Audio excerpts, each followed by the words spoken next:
The night was unusually quiet, almost too still, as if the house itself was holding its breath. I sat curled up on the couch, one knee tucked beneath me, the glow of my phone the only light in the room. My thumb hovered over the screen, replaying the voice message my sister had left me. Her voice filled the room again, and with each word, I felt another crack spread through me. I didn't know how to tell you this, but I can't stay silent anymore. He's been meeting someone, and it's not just business dinners. I've seen the texts, I've seen him with her. I'm so sorry, but you deserve the truth. Her words replayed in my mind like a hammer striking the same spot over and over, relentless, breaking me down piece by piece.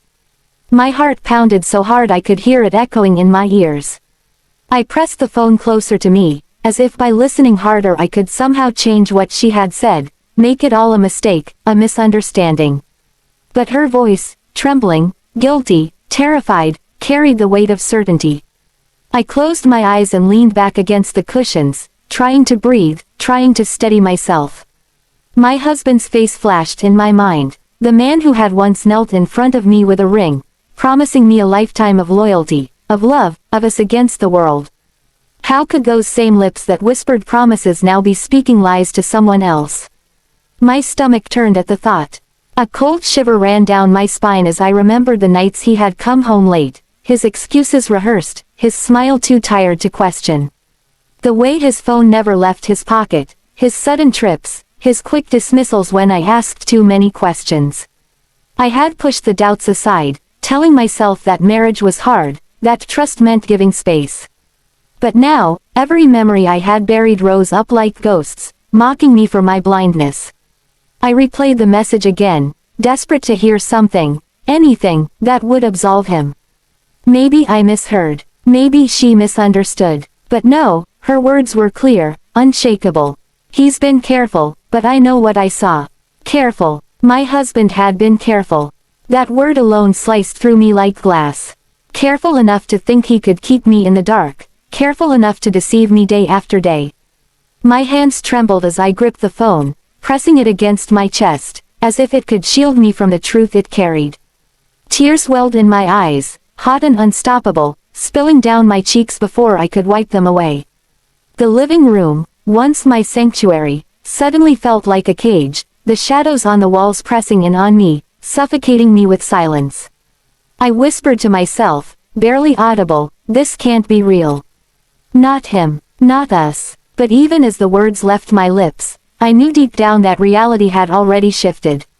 My sister's voice wasn't just a warning, it was the sound of my world shattering. The house felt heavier now, each corner pressing down on me with the weight of realization. I couldn't stop pacing, my bare feet dragging across the wooden floor, the echoes of my own steps loud in the silence. My sister's message kept replaying in my mind, looping endlessly. He's been careful, but I know what I saw. Please don't be angry at me, I only want to protect you.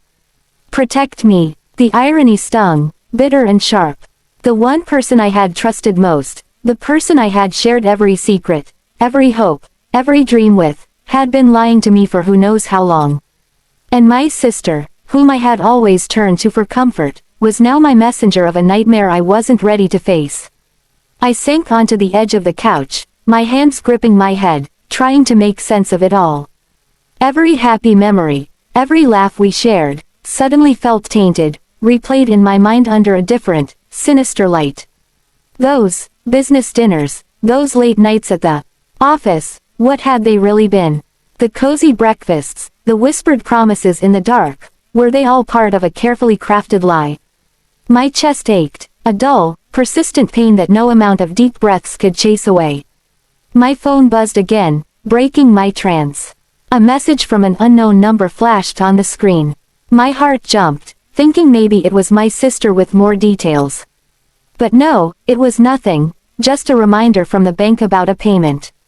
Even the mundane felt alien now, distorted by the storm of emotions raging inside me. Anger, betrayal, sadness, disbelief, they all collided, a tangled knot I couldn't untangle.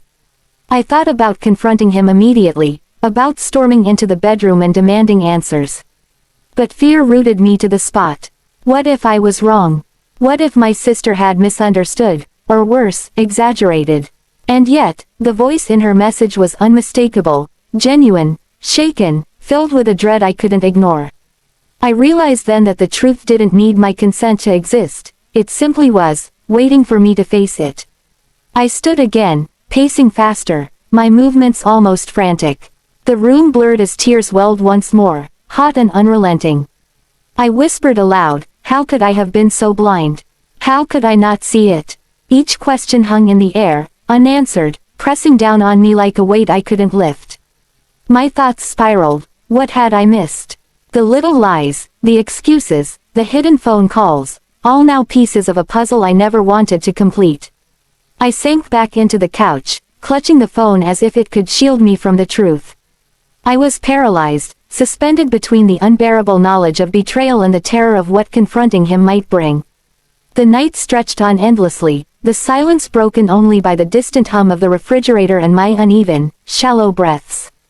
Every moment felt like a countdown, as if something inevitable was approaching. I didn't know it yet, but that moment had arrived, the moment when I would be forced to face him, and the fragile illusion of our life would shatter completely. The sound of the front door unlocking jolted me from the haze of fear and despair. My heart skipped a beat, and I clutched the phone like a lifeline, as if it could protect me from what was about to happen.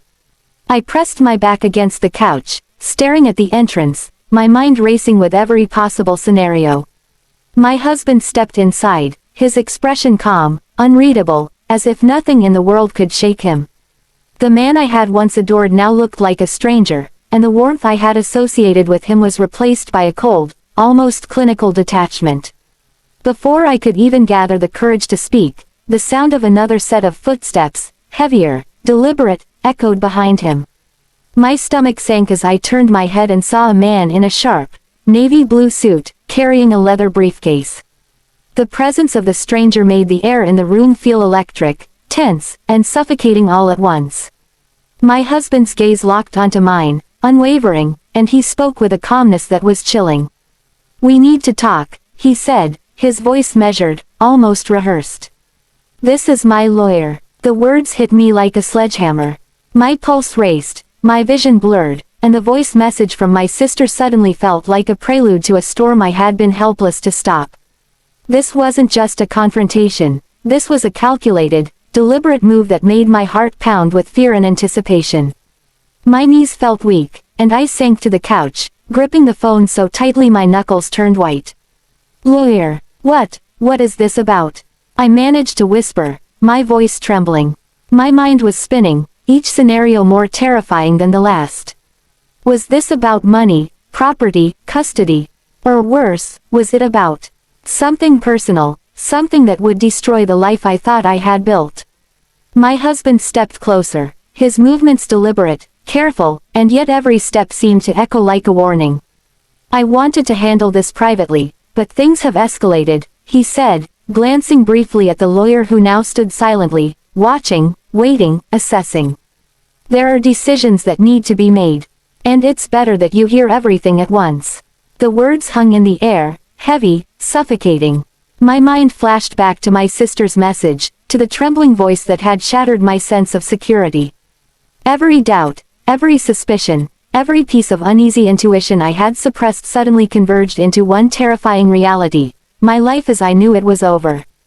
My chest ached with the weight of betrayal, and tears blurred my vision.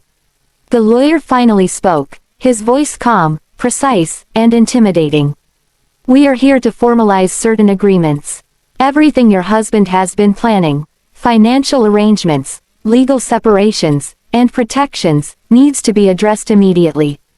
My world tilted. The voice message, the late nights, the secret meetings, they were not just infidelities, they were part of a larger, calculated web I had been blind to. I sank back into the couch, feeling the floor beneath me fade as panic and disbelief collided inside me. My sister's voice echoed again in my mind, a haunting reminder that the truth, once revealed, could not be undone. And in that moment, I understood, my life had changed forever. The man I had loved, the life I had trusted, and the world I thought I knew were gone, and the storm had only just begun.